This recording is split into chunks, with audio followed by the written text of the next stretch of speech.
Hey folks, Jordan with TYT Politics. Hope you had a good weekend and are somewhat hopeful in this sea of despair we live in, which is the United States of corporations.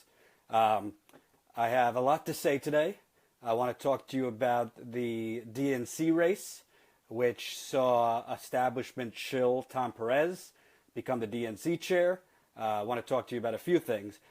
Real quick, before I get into the DNC race, I just want to address something that really just gnaws at me, okay?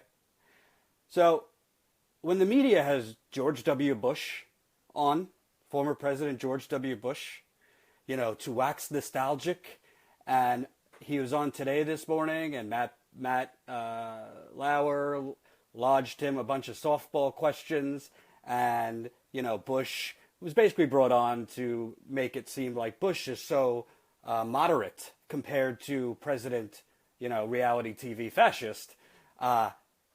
George Bush is a war criminal, folks. The media, who's having George W. Bush on and lodging him softballs and trying to prop him up and somehow change history that he's so great. No. Compared to Trump, George W. Bush sent us to war and killed over 4,000 U.S. soldiers, nearly 100,000 civilians in Iraq. So I don't want to see George W. Bush on national television anymore. I don't want to see these media puff pieces about, the Democrats really, don't they miss the days of George W. Bush? I don't miss the days of George W. Bush. When the economy tanked, when we went to two wars and gave huge tax breaks to billionaires and put it all on the credit card, and the economy collapsed, and cut environmental regulations and cut financial regulations. Yeah, no. George W. Bush, not a good guy, not a good president. Probably will go down one of the worst presidents. Yet, the media has him on as a comparison to President Trump. Oh, don't you miss the days of George Bush? He was for comprehensive immigration. He was for comprehensive immigration. And the funny part is, the media asked Bush on Today about what Bush thinks about the media, since President Trump is at war with the media. I consider the media to be indispensable to democracy.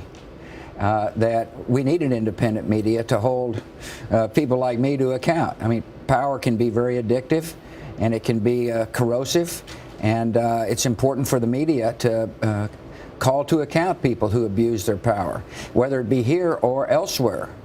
One of the things I spent a lot of time doing was trying to convince a person like Vladimir Putin, for example, to accept the notion of an independent press. Right. And it's kind of hard to, tell others to have an independent free press when we're not willing to have one ourselves. Yeah, of course you do, because the media helped sell your fake war.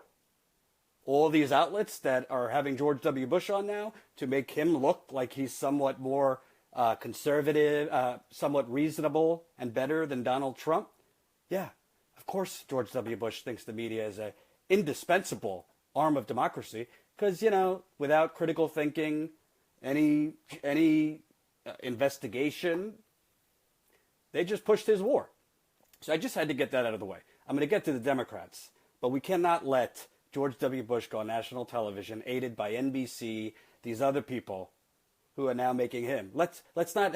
I think one of the big problems with American public in general is amnesia. What George W. Bush, it cannot be forgotten what he did. Okay, it was just 8 years ago.